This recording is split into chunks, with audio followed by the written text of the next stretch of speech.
और तभी वो तेज रफ्तार से इनकी तरफ भागा। निकलो! अभी भी इनके पीछे पहले इशिता और फिर मेघना को बांधने वाला था कि तभी चलो अब घर चलते हैं, 2 बज रहे हैं, या माँ जाग ना जाए। पुजारी अभी भी मुखिया के घर पर ही मौजूद था। जब निशिर मोलो की आवाज आना बंद हो गई तो सभी लोग एक एक करके घर से बाहर निकले। मुखिया और ठकुराइन भी पुजारी के साथ घर से बाहर निकल आए। मुखिया जी, अब हमें तांत्रिक बाबा को खबर कर देनी चाहिए। हाँ पुजारी जी, लेकिन पहले पता तो चले कि निशिर मोलो ने किसी को अपना शिकार बनाया है या फिर वो ऐसे ही चले गए। इस तरह राजमहल में इशिता, मेघना और अनुज तीनों उस दरवाजे की तरफ हैरानी से देख रहे थे जो अभी खुला था। उसके अंदर से काला लबादा पहने कोई बाहर निकला जिसके हाथ में एक अजीब सा दिखने वाला गुड्डा था। कौन?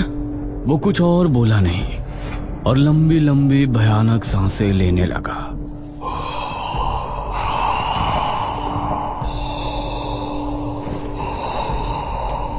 उसकी भयानक सांसों को सुनकर ये तीनों डर गए और तभी वो तेज रफ्तार से इनकी तरफ भागा। भागो जल्दी, महल से बाहर निकलो! इन तीनों का दिल दहल उठा और ये खिड़की की तरफ भागे। जल्दी करो! वो अभी भी इनके पीछे ही था। अनुज ने पहले इशिता और फिर मेघना को बाहर निकाला। वो अनुज तक पहुंचने ही वाला था कि तभी अनुज भी खिड़की से कूद गया। क्या था वो? चलो अब घर चलते हैं, 2 बज रहे हैं, कहीं पिताजी या माँ जाग ना जाए।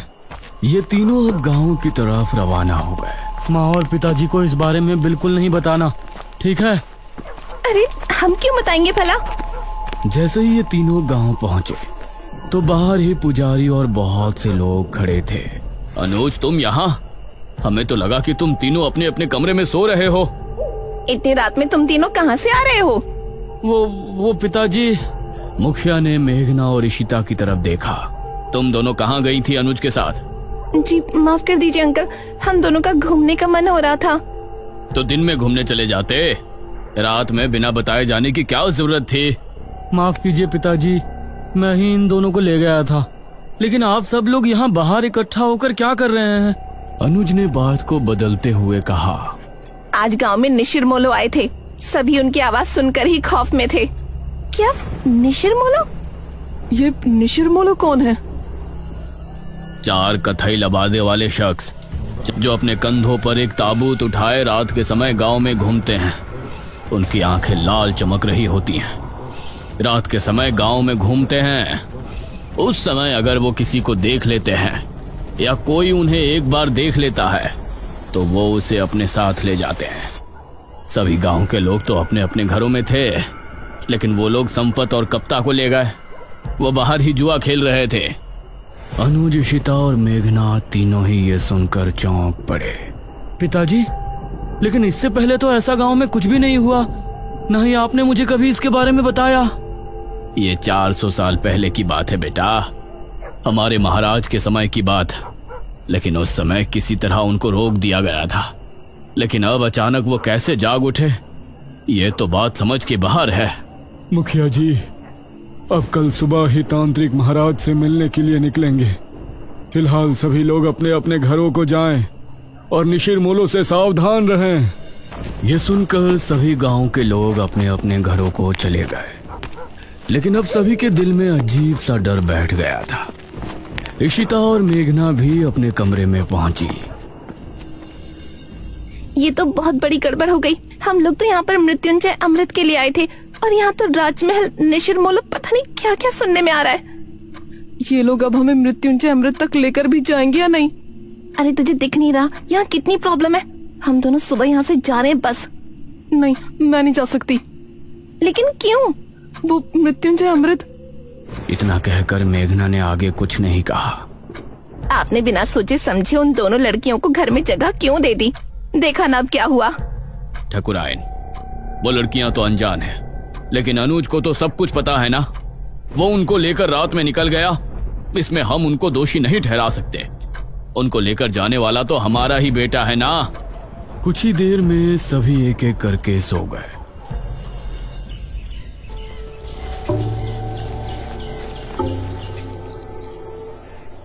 सुबह ठाकुराइन ने दरवाजे पर दस्तक दी। दोनों उठ जाओ, सुबह हो गई है। ठाकुराइन ने बहुत ही रूडली बोला। Aunty ji, we are sorry. यह सुनकर वो बिना जवाब दिए वहां से चली गई। कुछ देर बाद फ्रेश होकर इशिता और मेघना दोनों ब्रेकफास्ट टेबल पर पहुंची। Good morning uncle. Good morning aunty. आओ बैठो बच्चों, नाश्ता करो। मेघना के बाल इस समय खुले हुए थे। ना जाने अनुज को उसमें क्या खास दिखा। उसने उसे स्माइल की और एक टक उसे देखने लगी। इस पर मेघना ने उसे हैरानी से देखा, फिर उधर उधर देखकर नाश्ता करने लगी। अनुज, आज तुम खेतों पर जाओगे, समझ गए? माँ, मैं खेतों पर जाकर क्या करूँगा? पिताजी, क्या हो गया है माँ को? मुझे कुछ नहीं हुआ है। तुम आज खेतों पर जा रहे हो, बस जा रहे हो। तभी इशिता बोली। अनुज, तुम हमको भी खेत घुमा लाओगे? ये सुनकर ठाकुराइन इशिता और मेघना की तरफ गुस्से से देखने लगी। तभी अनुज भी खुश होते हुए बोला, हाँ ठीक है, मेघना को भी हमारे खेत काफी पसंद आएंगे। हाँ बेटा, क्यों नहीं, लेकिन एक बात ध्यान रखना, तीनों साथ रहना और शाम होने से पहले घर लौट आना। तब तक तांत्रिक महाराज भी आ ही जाएंगे। नाश्ते के बाद इशिता और मेघना अनुज के साथ घर से निकली।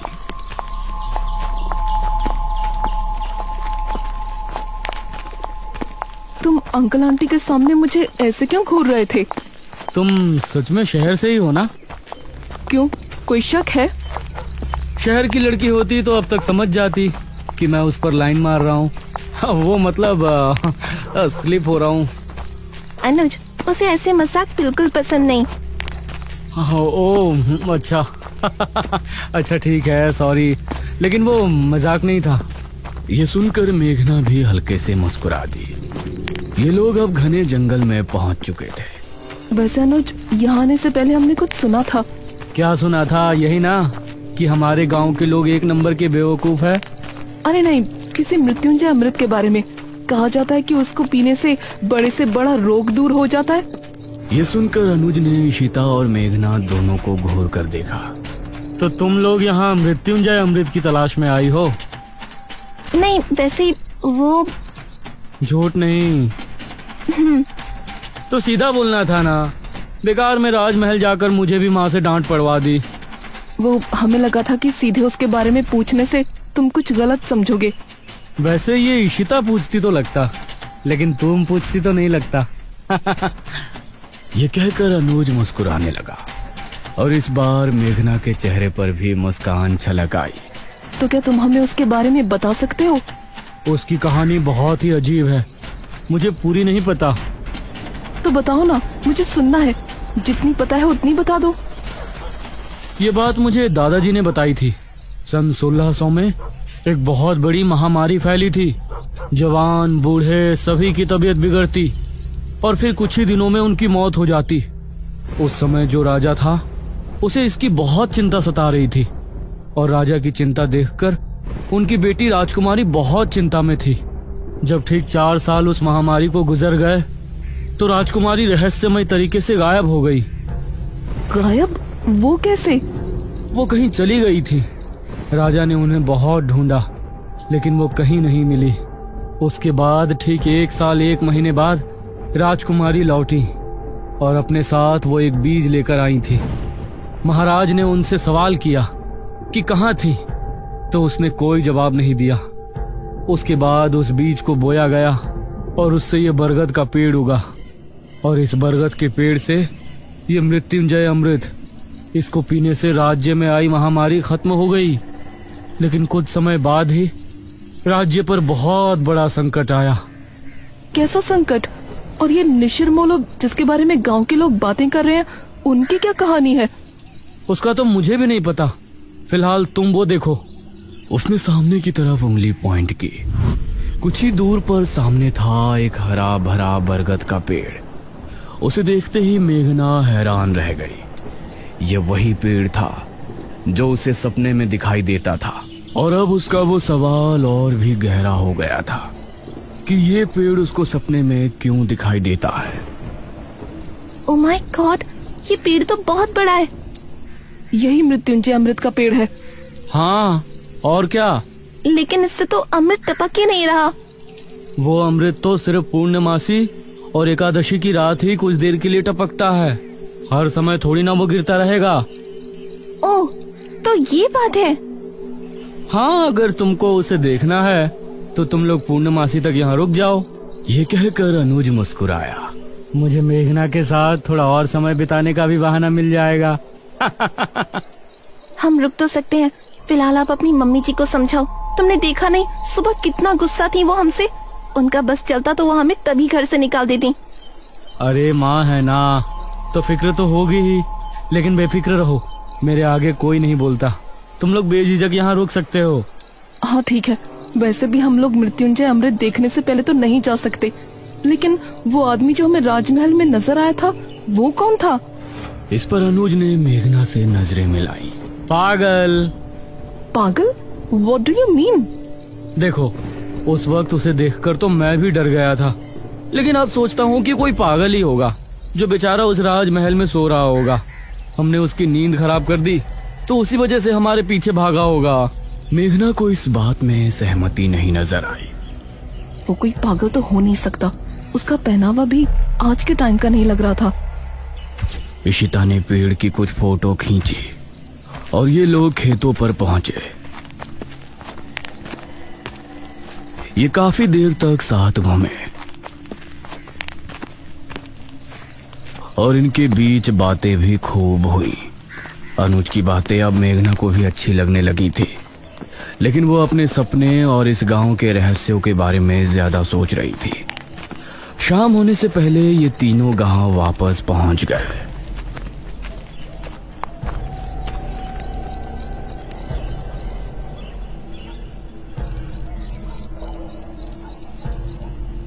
रात होने वाली है।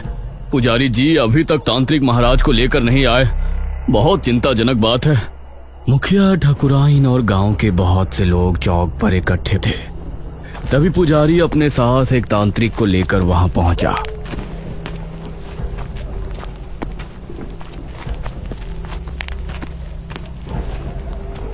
प्रणाम बाबा। प्रणाम। तांत्रिक महाराज नहीं आए? तांत्रिक महाराज शाम से ध्यान मग्न बैठे हैं। वो सुबह सूरज निकलने से पहले नहीं उठ सकते, इसलिए मैं उनकी जगह यहाँ आया हूँ। आप निशिर मोलो के बारे में सब जानते हैं ना? चिंता ना करें, तांत्रिक महाराज का आशीर्वाद हमारे साथ है। हम आपकी समस्या का निवारण करने की पूरी कोशिश करेंगे। तो बताइए तांत्रिक जी, क्या करना होगा? हम पूरी रात जाग कर एक अनुष्ठान करेंगे जो कि गांव के चौक पर होगा। यह पता लगाएंगे कि निशिर मोलो अचानक कैसे जाग उठे। आप सामग्री तैयार करें। एक बार अगर हम अनुष्ठान शुरू कर देंगे तो उसके बाद पूर्ण होने से पहले उठने का हमारे पास कोई कारण नहीं होगा। बहुत बहुत धन्यवाद बाबा, भगवान आपको सफल करे। इशिता ने चुपके से मेघना से कहा, ये लोग सच में बेवकूफ हैं या मुझे ऐसा लग रहा है? ये तू क्या कह रही है? और क्या, वो आदमी गायब हुए हैं, उसके पीछे कोई और वजह भी तो हो सकती है। जरूरी है कि उन्हें किसी भूत ने उठाया हो। निशिर मोलो, चुप कर। कुछ ही देर में अनुष्ठान की पूरी तैयारी हो गई। एक अग्निकुंड, एक कपाल और एक नर हथहड्डी। उसके आसपास 4 धूप बत्तियों से धुआं निकलकर वातावरण को शुद्ध कर रहा था। आप सभी अपने अपने घरों में जाएं और अनुष्ठान के सफल होने की प्रार्थना करें। हवा फिर से तेज हो गई थी। चौक पर सिर्फ तांत्रिक और पुजारी नजर आ रहे थे। मेघना और इशिता खिड़की से तांत्रिक को देख रहे थे। मुखिया, अनुज और ठाकुराइन सोफे पर बैठे थे। अरे मेघना, क्या कर रही हो वहां? आकर बैठो ना, कुछ नहीं होने वाला इन लोगों से। अनुज, तुम खुद किसी को नहीं मानते तो मानने वाले का मजाक भी मत बनाओ। अभी ये लोग बातें कर ही रहे होते हैं कि तभी भारी कदमों के साथ 4 निशिरमोलों की आवाज जैसे ही गूंजना शुरू हुई, गांव के सभी लोगों का दिल बुरी तरह से दहल गया।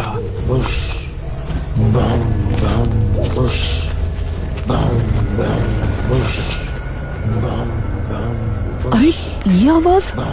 ये सुनकर मुखिया भी बुरी तरह से डर गया। जल्दी से सभी खिड़की दरवाजे बंद कर दो, कोई बाहर नहीं झांकेगा।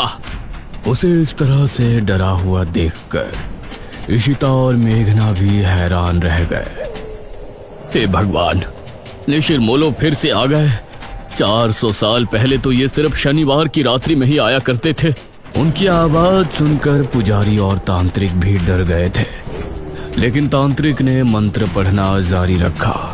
बाबा, ये निशिरमोलो की आवाज कैसे आ रही है? तांत्रिक ने उसका कोई जवाब नहीं दिया। पुजारी भी डर गया था, इसलिए वो भी चुपचाप मंदिर की तरफ रवाना हो गया। वो आवाजें अब तेज होती जा रही थी। मेघना ने जल्दी से खिड़की को बंद कर दिया।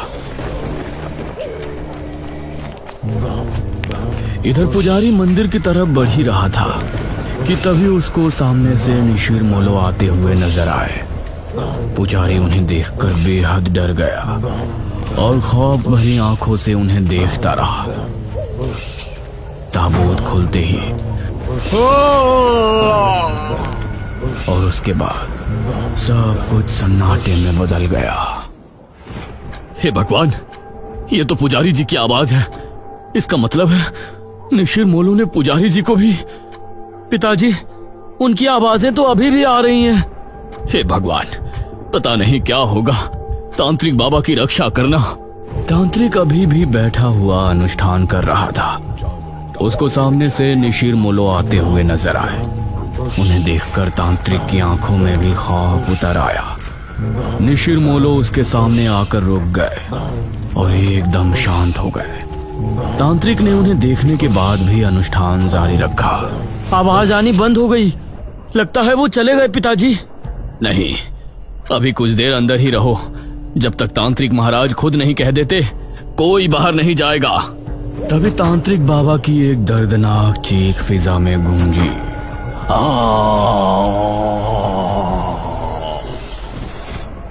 हे भगवान, ये तो तांत्रिक बाबा की आवाज है। धीरे धीरे आवाजें हल्की होती चली गईं और फिर पूरी तरह से शांति छा गई। चलो, सब जल्दी से बाहर चलो। अब मुखिया और सभी गांव के लोग अपने घरों से निकलकर चौक पर पहुंचे। वहां उन्होंने देखा कि तांत्रिक बाबा किसी मिट्टी के पुतले के जैसे जमे बैठे हैं। उनकी आंखें और मुंह पूरी तरह से फटा हुआ है। तांत्रिक बाबा! अगले ही पल उनका शरीर धीरे धीरे गायब हो गया। ये भयानक मंजर देखकर सभी के डर के मारे चीख निकल गई। निशिरमोलो पुजारी जी को ले गए और तांत्रिक बाबा का अंत कर दिया। इसका मतलब वो सिर्फ ये अनुष्ठान रोकने आए थे। पिताजी, अब निशिरमोलो से हमें कौन बचाएगा? अब तो तांत्रिक महाराज को ही आना होगा, वही कुछ कर सकते हैं। इशिता और मेघना तांत्रिक की मौत देखकर बहुत डर गई थी। दूसरी तरफ गुफा में बैठे बड़े तांत्रिक ने अचानक से अपनी आंखें खोली। उनके चेहरे पर चिंता की लकीरें साफ नजर आ रही थी। निशिरमोलो का ये रूप, उसने हमारे शिष्य का भी अंत कर दिया। अब हमें खुद वहां जाना होगा, वरना प्रलय आ जाएगा। उस रात जब मेघना सो रही थी तो उसे एक सपना आया। वो एक राजकुमारी वाली वेशभूषा में एक सुनसान जंगली इलाके में घूम रही है। दूर दूर तक कोई नजर नहीं आ रहा है। तभी कोई पीछे से उसके कंधे पर हाथ रखता है। मेघना चौंकते हुए पीछे मुड़कर देखती है और उसके मुंह से चीख निकल जाती है। उसे देखकर वो चीखती हुई नींद से जाग उठती है। अरे मेघना, क्या हुआ? मृत्युंजय अमृत क्या है ये तो हमने जान लिया, लेकिन निशिरमोलो कौन है और मेघना का इन सब से क्या संबंध है? वो कौन सा खौफनाक रहस्य है जिसकी वजह से गांव के लोग पहले भी खौफ में थे और आज भी है? इन सभी सवालों के जवाब जानने के लिए हमारे साथ बने रहिए निशिर मोलो के तीसरे भाग में।